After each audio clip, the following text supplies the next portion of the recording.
live. Oh, is this thing on? I don't care. I want him to hear. This is the Pregame Show, your early morning shot of sports on 95.7 The Game. Come on!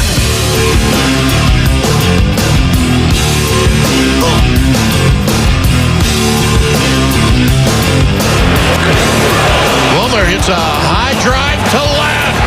It is out of here. Yep. The big hit they hadn't been able to get. They just got it from Wilmer Flores. They certainly did. Dwayne Kuiper on the call, NBC Sports Bay Area. Giants, get off the schneid, baby. 9-3 the final. Giants pick up a win on this road trip, salvage the series in Arizona as they prepare to take on the defending world champs in Arlington, Texas. But for yesterday and for today and for tomorrow, we could get off the Giants' back for a little bit. Hey, they deserved all the heat. They deserved all the smoke they were getting. Anytime you have a 4, 5, 6 game losing streak, yeah, things aren't going well. And they weren't for the San Francisco Giants. Now, they still aren't. They're 30-33. They're now a half game ahead of the Arizona Diamondbacks in the standings. But it's interesting. A day after Bob Melvin rips into the team, right, saying that was an awful game. And we were playing like we were in quicksand. They were playing anything but that yesterday. It appears they got the message. But again, momentum is only good as your next day's starting pitcher.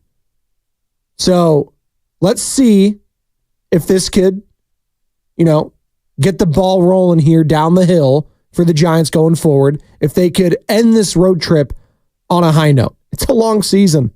Again, I'm going to keep saying it. We're in the first week of June.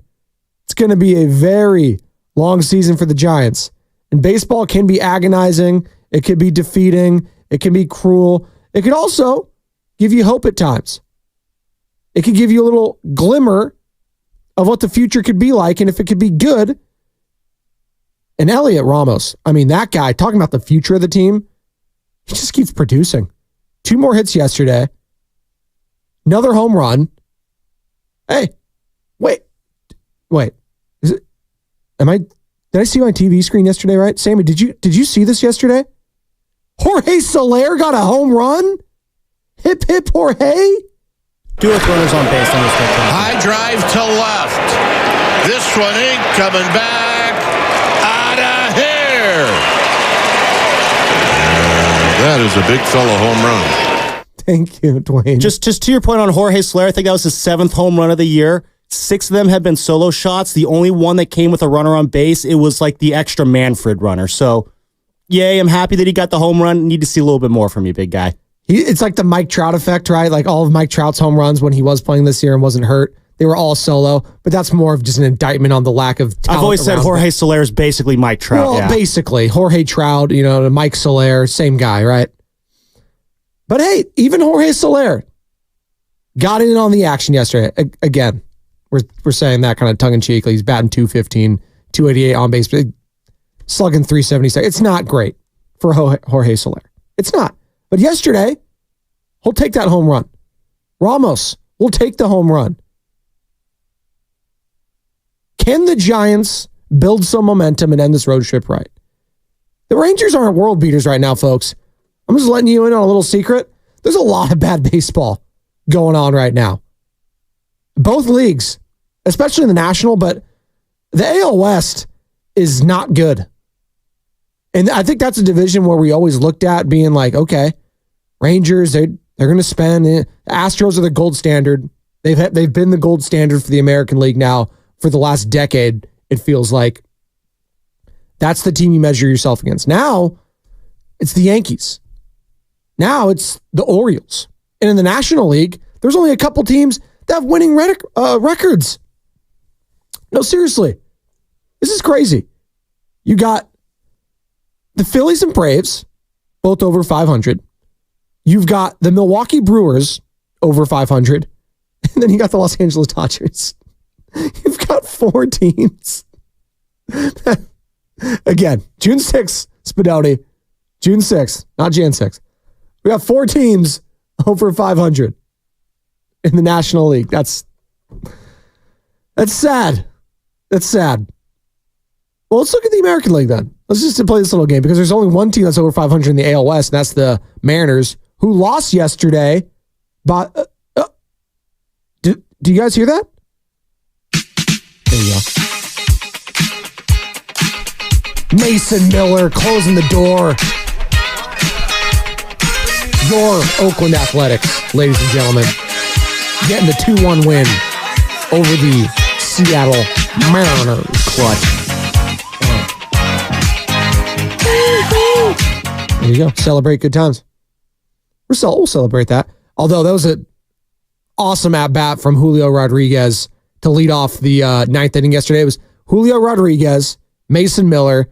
I mean, it doesn't get any more dynamic than that unless you're talking about Paul Skeens and Shohei Ohtani. I mean, I sent it in the thread because in a crazy turn of events, Major League Baseball is actually promoting their young talent and showcasing it constantly. Paul Skeens versus Shohei, they posted all 3 of the at-bats they had against each other yesterday. And obviously the first one, Skeens strikes him out. High cheese, fastball. You can't catch up to it, Shohei. Come on, sit your ass down.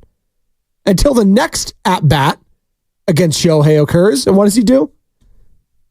He strokes it right to center field. Stroked it. Just, 100 up in the zone, too. Just like, get out of here. It's ridiculous. Julio Rodriguez, same thing. 101 at your head against Mason Miller, dead center.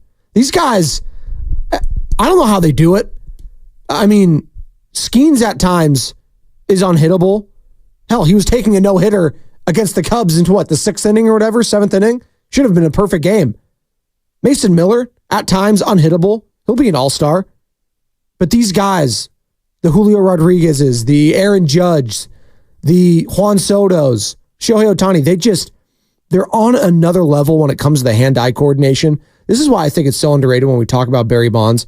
And I get it. You know, the steroids things are going to be attached to him and stuff like that. You know, bulked up, all that sort of stuff. But the hand-eye coordination, I don't think steroids help with that. Could be wrong. Not a doctor.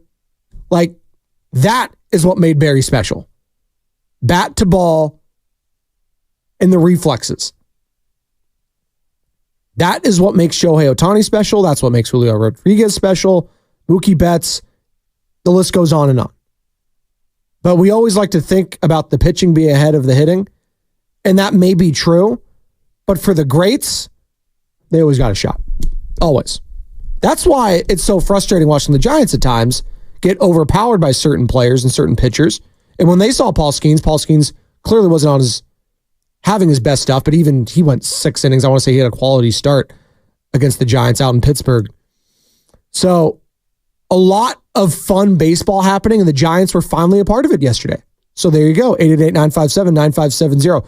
And real quick, as the Rangers are about to face off against the Giants, and you got Bruce Bochy come back into town, the Rangers pitcher last year in the playoffs, who was a big part of their success, Jordan Montgomery, who the Arizona Diamondbacks signed this offseason, late in the offseason, didn't have any spring training, just like Blake Snell.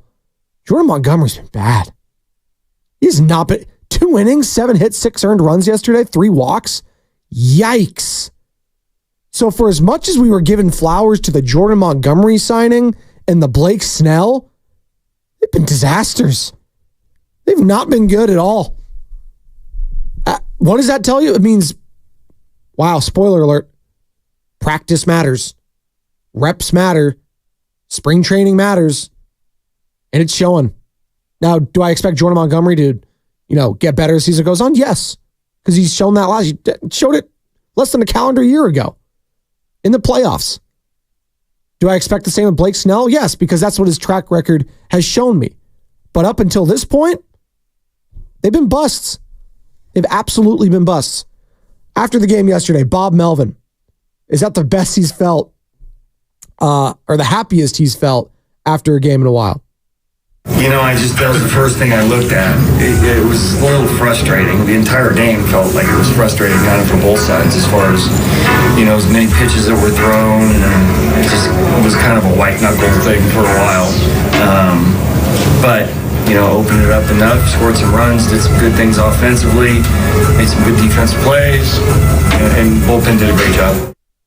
Bob, how cool is it to watch Elliot Ramos right now?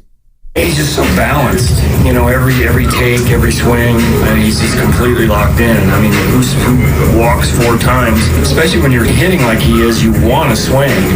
But, they're deep counts. It's 3-2. He ends up taking the ball just off the plate.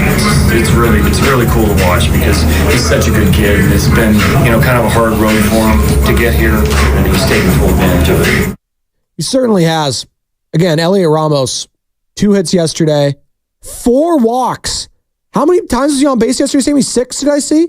6 times on base. It's incredible.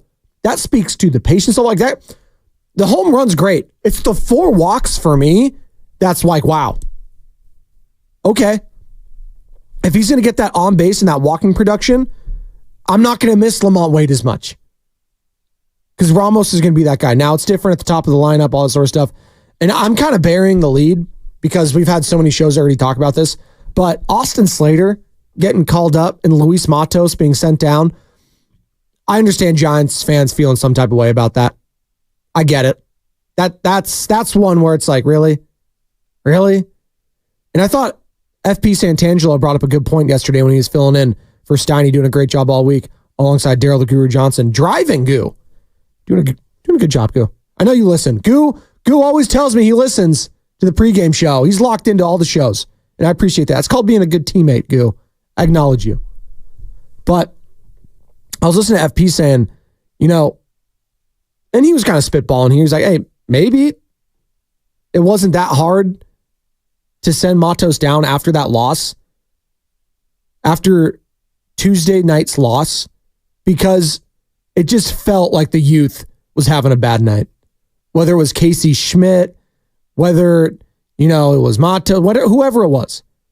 Bob Melvin talked after the game and just said, that was awful, unacceptable, whether it was base running, whether it was fielding, whatever. It was not becoming of a big leaguer.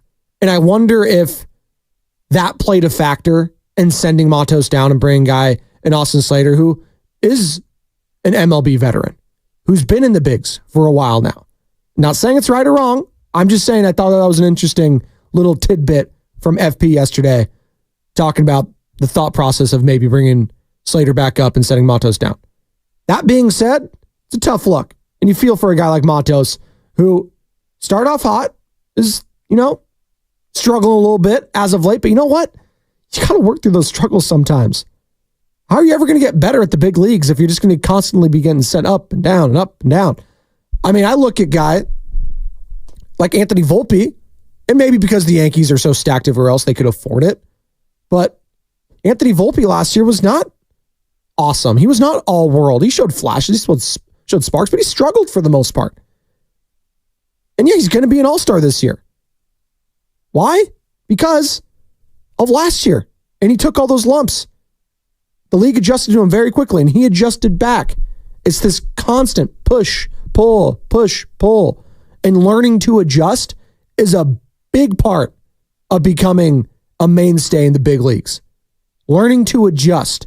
That is the ultimate thing. Whether it's in football, whether it's the speed of the game, in baseball, whether it's, the off-speed pitches for a certain guy or a fastball for another, learning to adjust in any sport is going to dictate whether you're going to stick around a while. And I just felt like Luis Matos was not given enough time to be able to adjust back. That's just me. What say you? 888-957-9570. I would love to hear your thoughts, Giants fans, on the win yesterday. Love to hear your thoughts on the recent developing breaking news. I'm kind of bearing the lead here, 14 minutes in. Kind of the talk of the morning. Adrian Wojnarowski, ESPN. Let me pull up my phone here. Send it to the thread. All right. I woke up to this. It was kind of wild. Adrian Wojnarowski, and this was at 3:50 a.m. So I was just sitting on the potty getting ready for everything. The Los Angeles Lakers are targeting Connecticut's Dan Hurley to become the franchise's next coach and are preparing a massive long-term contract offer to bring the back-to-back national champion to the NBA, sources tell ESPN. The Lakers have had preliminary contact with Hurley and sides are planning to escalate discussions in coming days. Hurley's been at the forefront of the Lakers search from the beginning of the process, even while the organization has done its due diligence, interviewing other candidates. Rob Pelinka and Jeannie Buss are eager to formally discuss their vision with Hurley of marrying his dominant program built upon both his tactical acumen and elite player development to the storied Lakers brand, sources tell ESPN. The Lakers! Wow. That is... I thought J.J. Redick was the guy just a day ago. I mean, that's what Shams Charania of The Athletic told me. Shams, by the way, like, hey, that's a big fat L for Shams. That's a big fat L. I'm just going to flat out say it. Just a day ago, he's saying the Lakers are zeroing in on J.J. Redick as the front runner for the franchise's next head coach. But then I get Woj saying it's been Dan Hurley all along. So I feel like the Vince McMahon meme where he lifts the knapsack overhead and tells Stone Cold, "It was me, Austin. It was me all along." And for the Los Angeles Lakers, it was Dan Hurley all along. I got to tell you, I like that. I like it. For the Lakers, I do. Why? Well, first off, I like it way better than I would have liked the J.J. Redick hire for them. I mean, J.J. Redick, you're just going off what the guy's been doing X's and O's wise as a broadcaster. Obviously, he played the game at a relatively high level, played for a very long time, obviously played collegiately for Duke, played under Coach K, who has been a consultant during this Lakers search, which is interesting in all this.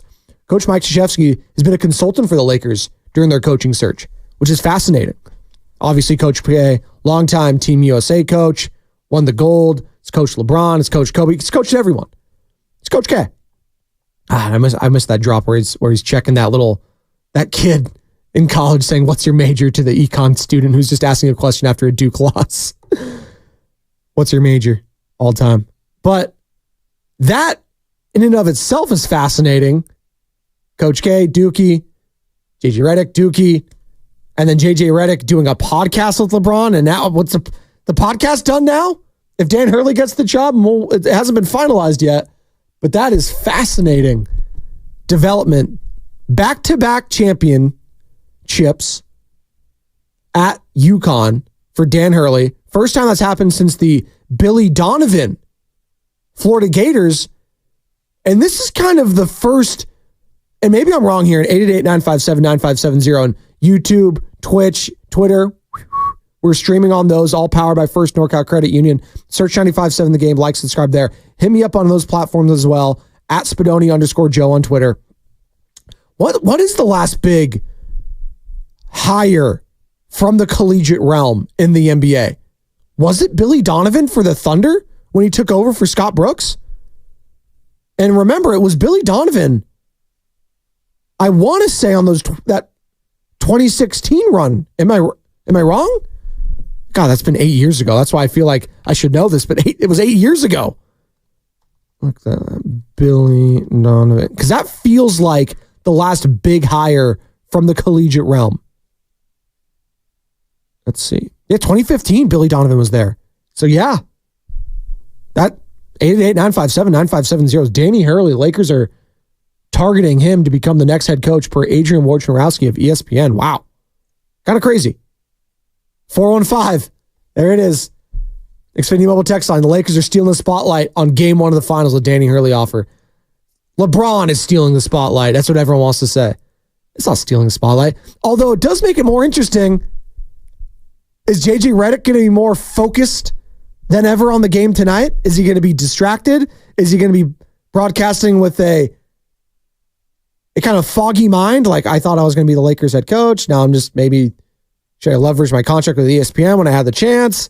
Am I going to be the guy going forward with Doris Burke and Mike Bray? Like, JJ Redick's going to be on the call for game one of the NBA Finals tonight, and he might have just gotten shafted for the Lakers head coaching job. Oh, the NBA storylines are undefeated. Wow, Danny Hurley. listen, I don't know what else or what more he could accomplish there. You could say Spadoni could have been a legend like Coach K, right? He could have been, one of the greatest of all time. I think he already is. I mean, anytime you go back to back in college, like it's one thing to do it in the pros, which is already difficult in and of itself. Like, I don't know if we'll see that in quite some time. I think a lot of people assume the Denver Nuggets would have done it this year, but we might look back on that Warriors, 17 and 18 back to back there. That might be the last time we see it for a while. And for college, listen, we saw it with Alabama. We've seen it with Georgia. And to an extent, yeah. In football, we're a little more used to it, but in college basketball, it's hard. Again, it had been almost 20 years since the last time a team's done it. And again, that was Billy Donovan with Florida. Joakim Noah and those boys. As I go, Stephen A. Smith and those boys. Chandler Parsons. Yeah, Chandler Parsons at Florida. So, Danny Hurley, I think, has accomplished about as much as you can collegiately. And I want to say he's not as young as I think he is. He's 51. Okay. But that's, you're offered the Lakers job and the opportunity to coach LeBron James and Anthony Davis. I think you're taking it. Yes, even though you've won the last 2 championships in college. Now, of course, another layer to all of this is Bronny James coming out of college. Is Dan Hurley being hired because of that? Now, I think that's kind of ridiculous. Now, I think that's a little... I've heard that take already a couple times this morning from various media outlets. Oh, I think Bronny James has a lot to do with this. I do not. If they really are hiring it for the future, Bronny James as being a centerpiece for the Lakers, come on. Let's be a little realistic here. I think Danny Hurley is an inspired hire. I think it is out of the box for the Lakers because I don't know the last time or if ever they've hired a coach coming out of college. I could be wrong, but within the last century, I'm just going back. You got Darvin Ham, you've gotten Frank Vogel, you've gotten Luke Walton, you've got Byron Scott, you've got Mike D'Antoni, you got Mike Brown. Like, they usually go with a more established guy or an assistant at the NBA level. This is out of the box for them too. But you know what? They kind of got to do something out of the box because that Darvin Ham hire reared its ugly head, especially in the playoffs against the Nuggets. Like the unused timeouts at times, the lack of a pulse on just situational basketball at times. There's reports from Adrian Wojnarowski that the Lakers are just kind of flummoxed at Darvin Ham being unprepared a lot of the time. It was like, yeah, we could see it. It was coming through the television screen. He was looking unprepared. You got LeBron James throwing temper tantrums on the sidelines, telling him to challenge things that he doesn't challenge, call timeouts when he doesn't call. Like, they were over it. Lakers Nation was over it. And now Danny Hurley, who is a fiery personality. He is not going to be the stoic Darvin Ham on the sideline, chilling with his hands in his pocket saying, I don't know. No. Danny Hurley will get in your face. I don't think he's going to be afraid to go out LeBron James and rip him a new one. Or rip into an Anthony Davis when he needs to be ripped into. Especially the younger guys, too. Austin Reeves, if he's still on the team, or D'Angelo Russell, notice how I say if he's still on the team. Because outside of LeBron James and Anthony Davis, and I know LeBron's a free agent technically, I think everything is on the table. I am fascinated with this NBA. It just got even more fascinating this NBA offseason if the Lakers do indeed hire UConn head coach Dan Hurley, and that is what Adrian Wojnarowski is reporting. The Lakers are targeting UConn's Dan Hurley as the next head coach. Doesn't mean it's going to be accepted, but we'll see. The team is prepared to make a massive long-term offer. But if Dan Hurley denies that and says, yeah, I'm good, is JJ Redick going to be like, I'm good off this? And then where does that leave the Lakers? With egg on their face? I'm sure Warriors fans would love that. So, fascinating developments coming out of the NBA as NBA Game 1, the finals tonight in Boston. How are you feeling about that series? On one hand, I'm excited because Luka and Kyrie have been so box office. I don't find the Boston Celtics team compelling to watch. Maybe that's just me, and I'd love to get your opinions on it as well, but when I see Jason Tatum and Jaylen Brown, your turn, my turn, the ball movement is fun to watch at times because it does remind me of the Warriors at times, but even then it's too many three-pointers getting taken. They live and die by it a lot.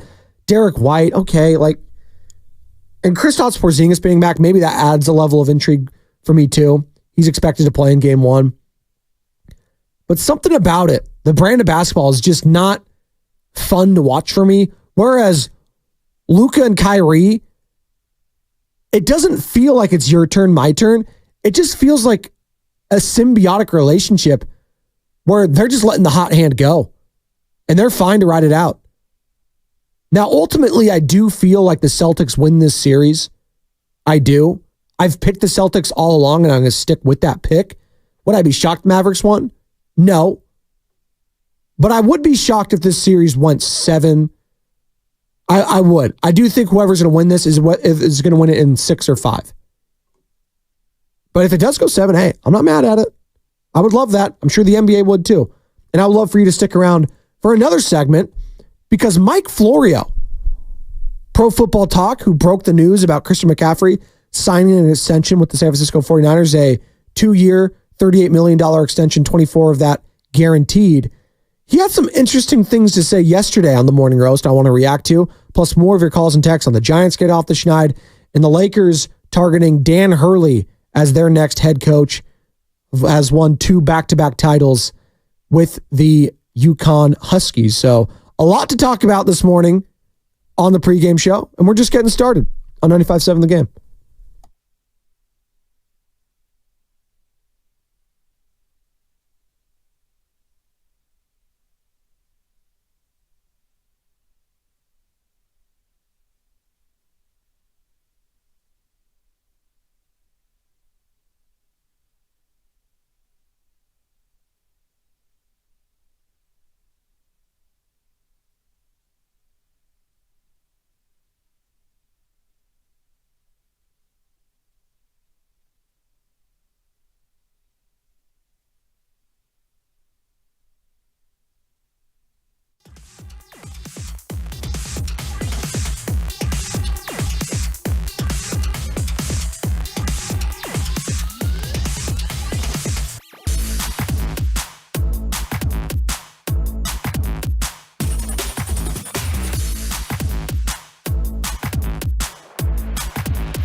Spadoni with you here on 95.7 The Game.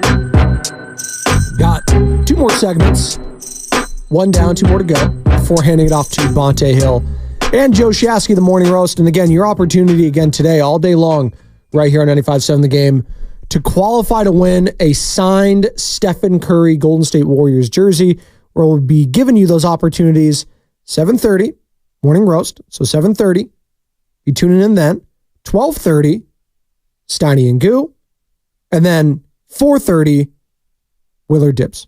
7:30, 12:30, 4:30, your opportunities to qualify to win a signed Golden State Warriors Stephen Curry basketball jersey. Again, I say Golden State Warriors because you know what? He's playing for Team USA, baby. It's not going to be Davidson. It's not going to be wherever the hell he went to elementary school. It's going to be the Golden State Warriors jersey. Why? Because we're the home of the Golden State Warriors, and we love you. We love our people. We love the pre-gamers. We love the roasters. We love the Steiny and Gurus, the Willard and Dibbers. We love you guys. And the best of the gamers. Mark Grandy, can't forget about them.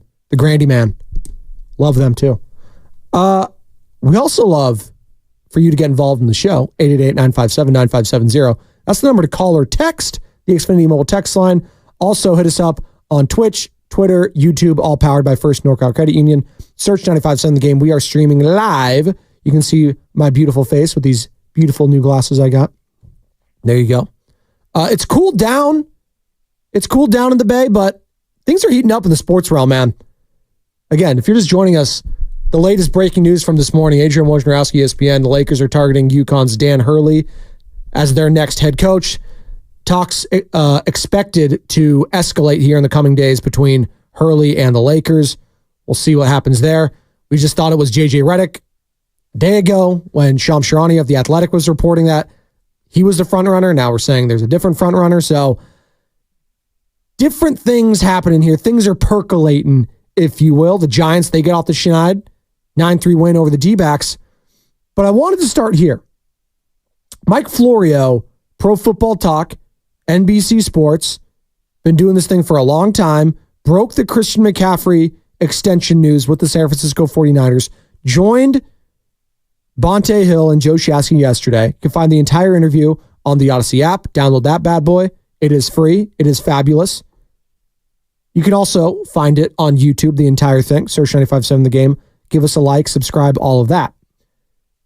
Mike Florio talking about, first of all, if he was surprised that CMC signed a contract this early into the offseason. No, I'm not surprised. Look, going into the last season, I thought there was a chance during the season as Christian McCaffrey was putting together the kind of numbers that ultimately secured the 2023 AP Offensive Player of the Year award, that there would be an effort to get that contract adjusted. When they traded for him in October of 2022, they inherited a contract that for the 49ers was $12 million a year for 3 years, which is, as the running back market goes, a hell of a bargain. So I think the 49ers benefited by McCaffrey's patience, and I think they realized his patience potentially was going to run out at some point. They needed to get this taken care of. They need to not have him within a year or two of potentially becoming a free agent, especially with Adam Peters and Christian McCaffrey's brother playing in Washington. And there's certainly other teams out there that would have been interested if he would have become available as a free agent. So I think it made a ton of sense. More from Mike talking about the wide receiver market, because we're going to pivot to an IU conversation that could get a little interesting here. And it feels like, and this is what happens with negotiations, hard feelings and hard truths cut both ways, as we talk about a lot in the pregame show, as Stannis Baratheon, the one true king of Westeros, once said when the Game of Thrones was actually a good show. By the way, House of Dragon coming up. Is that this week or next season? Season 2? I can't wait. Can't wait. I might have to rewatch the whole first season or watch like clips of it or something like that. Get my mind right. Go back to Westeros, baby. I need a scorched earth from Rhaenyra Targaryen. I need her to go scorched earth with these dragons. Daemon Targaryen. I think he might be my new favorite, by the way. He is, and I know George R. R. Martin, the author, said he was his favorite, but he is crawling up the power rankings from Game of Thrones characters. All right. Enough of Game of Thrones. We'll get into House of Dragon as the year goes on. Mike Florio talking about the Brandon Ayuk contract dilemma. I thought this was fascinating. Take a listen. This is the dilemma that players face all the time. And on one hand, you want to have a team that's successful, and there's only so many dollars to go around, and you want to try to win championships, and you don't want to be selfish. On the other hand, you want to be selfish. You've only got so many years to play at a high level. You only have so many opportunities to go get paid big money. For Ayuk, this might be it. So do you compromise that on the roll of the dice that you're going to win a Super Bowl? You see how hard it is? Good Lord. There's no guarantee that just keeping the band together is going to result in anything different than what it's been the last 5 years. At some point, you have to have the Peyton Manning approach, which is, it's my job to get paid. It's your job to manage the salary cap. And yes, he only won 2 Super Bowls with that approach, but he walked away with a hell of a lot more money than he otherwise would have. And you can go the Tom Brady approach and consistently take less and win more championships, but there's still no guarantee you're going to win those championships. So that's the balance.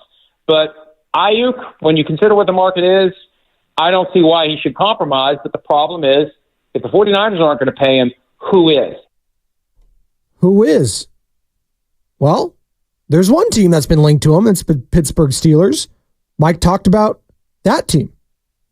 I'm close to Pittsburgh, and I know that there are Steelers fans that would love to get him. But, I mean, again, $25-30 million a year when – and the Steelers have shown that they can draft and develop great young receivers. They have a history going back to Mike Wallace, for crying out loud. Antonio Brown, and the list goes on and on. So I just think it's a lot, and it's a shame. I think Brandon Ayuk potentially is going to be the guy who finds out there are limits to how many of these receivers are going to get paid big money. That last little sentence is fascinating to me. Is Brandon Ayuk about to find out that he's not Justin Jefferson, he's not CeeDee Lamb, he's not Amon-Ra St. Brown, he's not going to be all these guys, and CeeDee hasn't gotten paid yet, but he's going to be. Like, it's a humbling experience. Now, I do think he does get paid, but what does he want? Is he looking at $90 million guaranteed? I don't think the Niners are doing that. I don't think they're doing, that contract. I don't. Are they doing, Amon-Ra St. Brown? Are they doing A.J. Brown type of money? Like, Justin Jefferson, what he did, and $110 million guaranteed for him and $80+ million at signing, whatever the hell it was.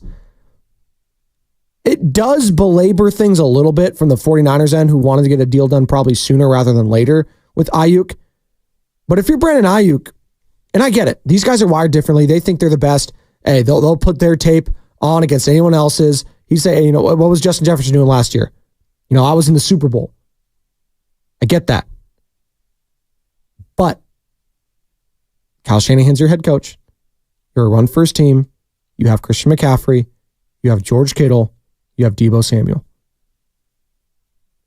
If the 49ers ended up trading Brandon Ayuk, I still think they're a Super Bowl contender. And I still think they are one of the best teams in the NFC. Why is that? Because all the reasons I just listed. Because they still have George Kittle, Deebo Samuel, and the most important player on the 49ers outside of Brock Purdy, Christian McCaffrey. The 49ers do not need Brandon Ayuk. He will help. He is an asset. He is very good to elite at times, but they do not need him. 888-957-9570. You disagree with me? I want to hear from you on 95.7 The Game.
one more segment.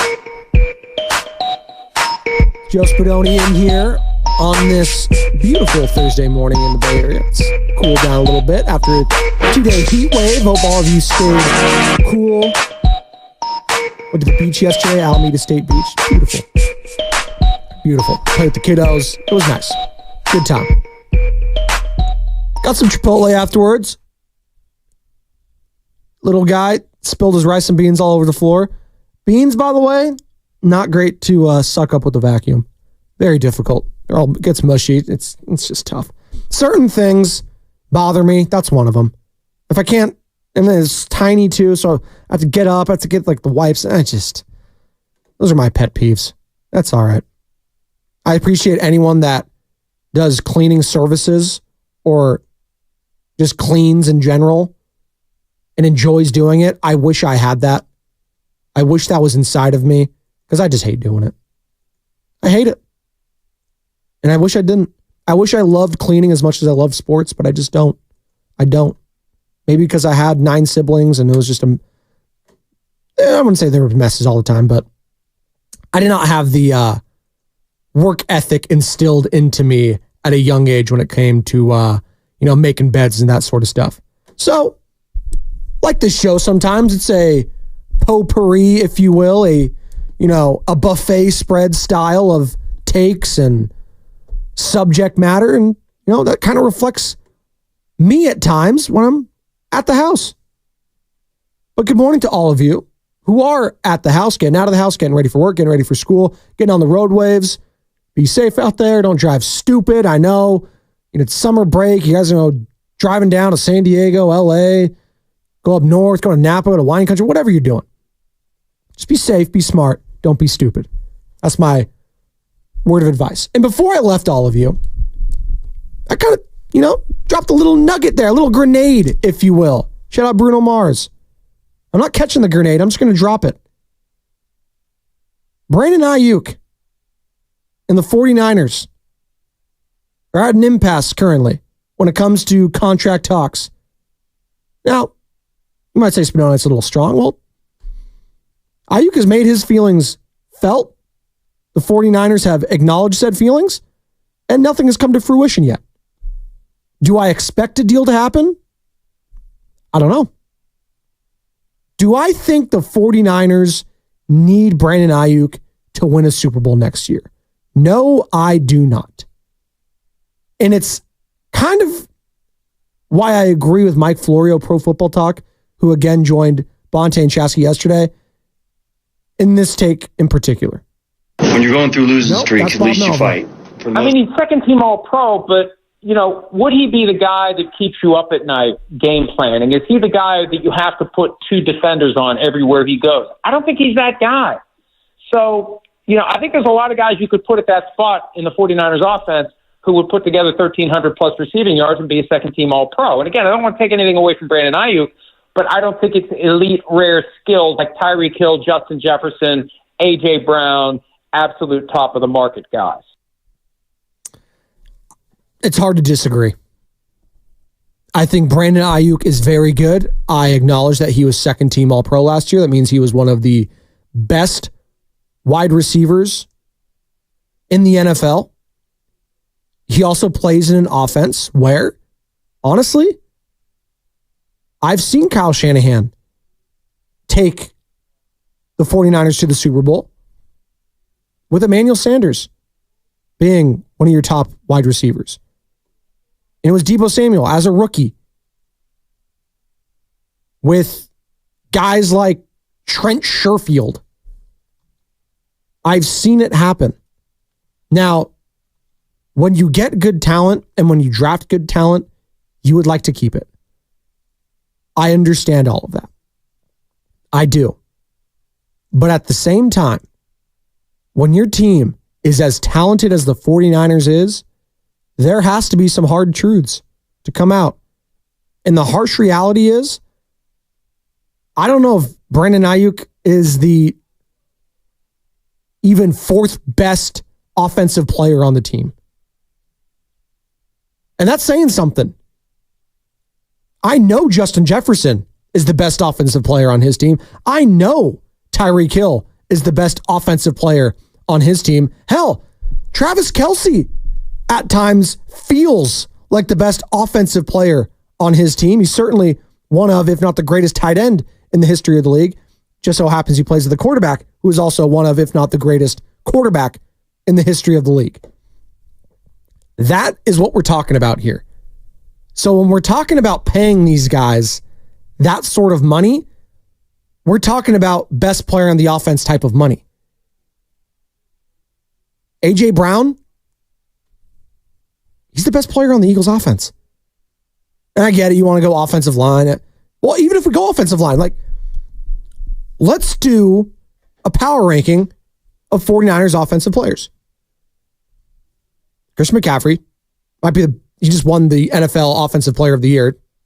Basically the runner-up to the MVP kind of award, because it's an offensive-driven award for the MVP. It always is. It's a quarterback award now. Let's just call it what it is.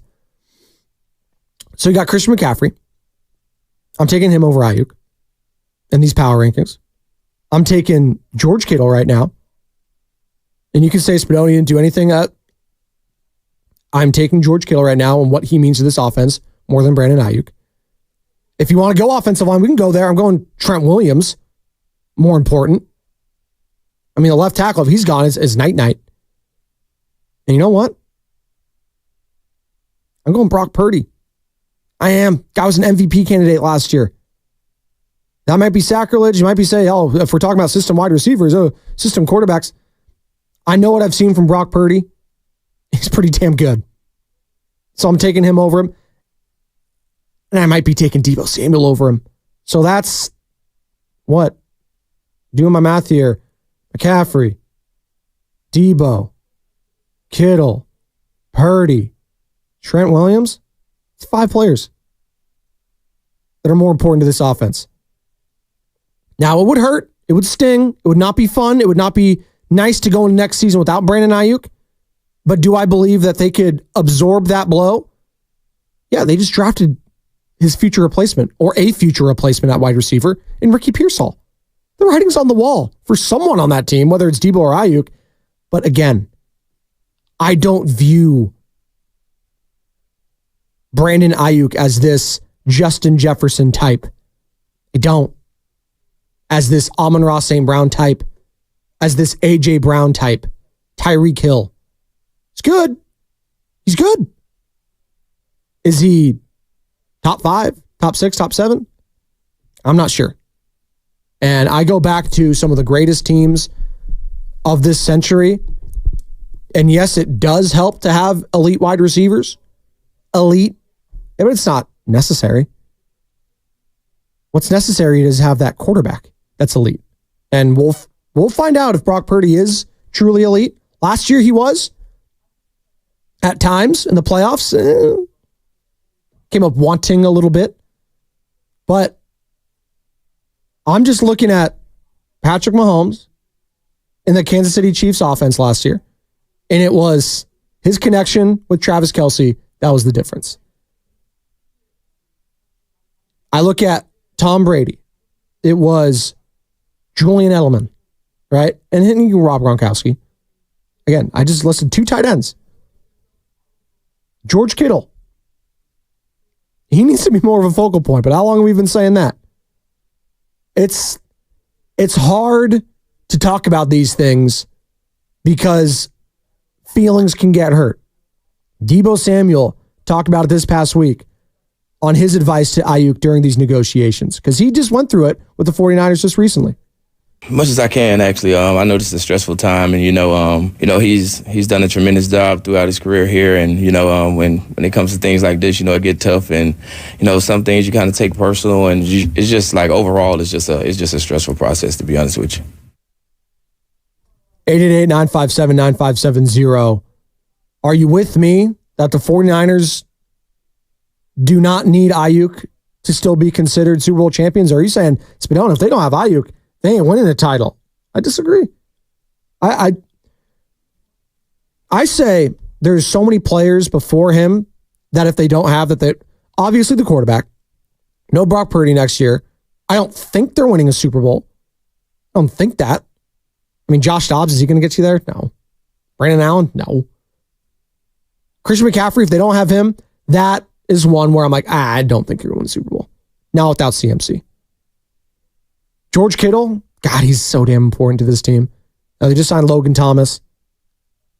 Speaking of which, Kyle Shanahan, thoughts on bringing in Logan Thomas?